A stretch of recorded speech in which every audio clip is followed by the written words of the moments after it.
अलाहाबाद उच्च न्यायालयाचे न्यायमूर्ती पांडे यांनी विश्व हिंदू परिषदेच्या एका कार्यक्रमात म्हटलं की हा देश बहुसंख्याकांच्या इच्छेनेच चालेल, त्यांच्या जे मनात असेल तेच घडेल। या देशामध्ये जेव्हा संविधान आलं तेव्हा देखील बहुसंख्याकांचा विचार केला गेला, पण हा विचार करत असताना हा देश टिकेल, हा देश एकत्र कसा राहील त्यासाठी संविधान आणि संविधानाचा ढाचा बनवला गेला।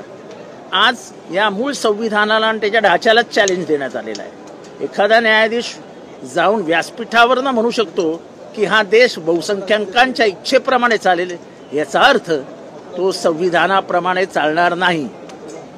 जर संविधानालाच आपण आव्हान देणार असू तर याचा विचार आता सर्वोच्च न्यायालयाने करावा।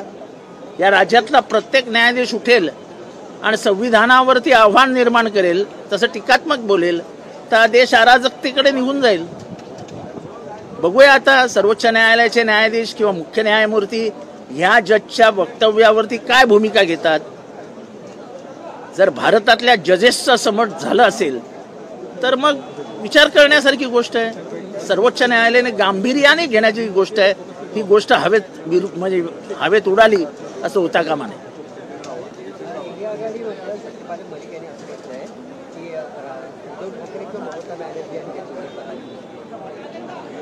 मैं महाराष्ट्र के असेंबली में खड़ा हूँ यार।